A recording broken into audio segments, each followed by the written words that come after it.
no matter what platform they are on.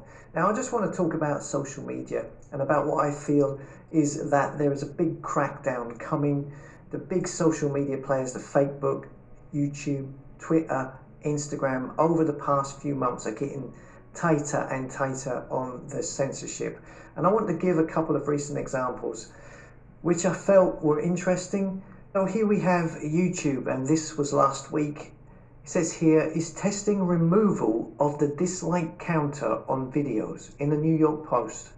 YouTube is trialing a new feature, Positivity. The video sharing platform said Wednesday that some users may find the number of dislikes associated with their content now hidden.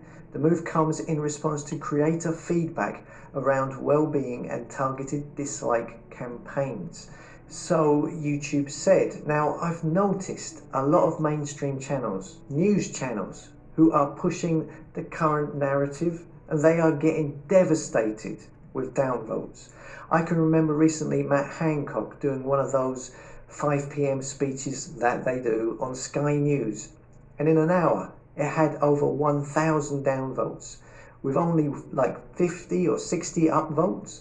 And it was clear to anyone just how unpopular he was and whatever he was saying was. And this is happening across the mainstream media on YouTube. And I don't think they like it because it gives the viewer a signal. It tells them that the vast majority don't agree with whatever they are saying. So this is Hugo Talks, and I have noticed and gotten encouragement from when I see the dislikes. And it's very often, when they're pushing the vaccine, when they're pushing the narrative, you look at the dislikes. They might outnumber the likes 10 to 1. So I can see why they would want to get rid of that, so we don't get any encouragement, we don't get any feedback by looking at the popularity or lack thereof of these narrative issues. So I'll continue on with this Hugo Talks. Is that why they are now looking all of a sudden at introducing, phasing out the ability to vote a video down? And then on Twitter, we see this today.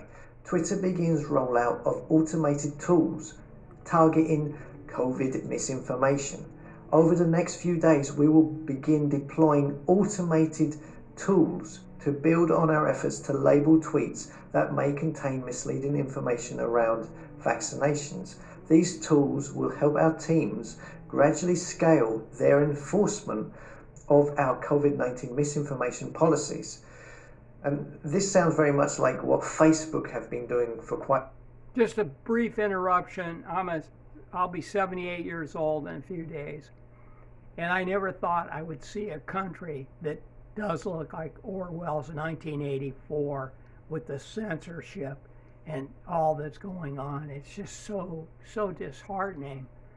The power these big tech companies have now over the social media, and then the mainstream media constantly pushing a narrative.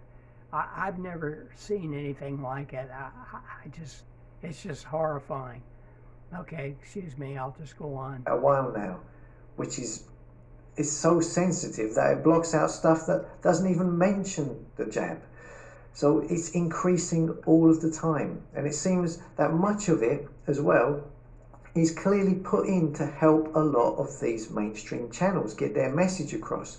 As for instance, on YouTube, you can see the algorithm is geared towards the mainstream channels. I know my videos, if you're watching one of them, and you will look down the side, you will find the suggested videos down the right hand side of the page will be mostly mainstream media channels. It's like my audience, it gets filtered off then to the mainstream media on the right hand side. It's actually quite telling in some ways to see who the algorithm favors and who they don't favor.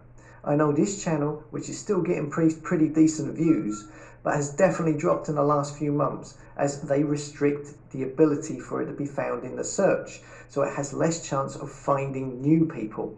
Yeah, it's still going to get the views from the subscribers or from whoever watched it previously, I mean, I call it ring fencing. It's like the channel gets stuck with the same amount of views from the same viewers, but it never really finds new ones.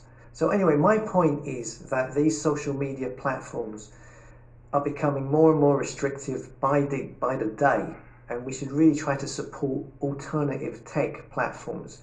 As you can see in my comments and the description, I'm on quite a few of them because I feel that it's just going to get much, much worse on these big tech platforms.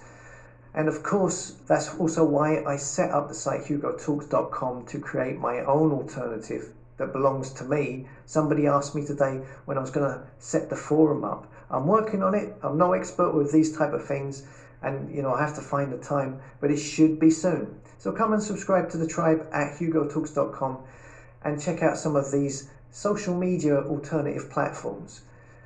And I'll see you tomorrow. Yeah, Hugo Talks, that's a good one. And I have noticed, I have 500 followers, I guess, subscribers. Anyway, which is a joke. Anyway, the whole thing, I can see the algorithm. Some of my videos, and obviously I'm not a big deal, but some of them seem to be like no exposure whatsoever, while some older ones that aren't particularly controversial, they push them. Thank you.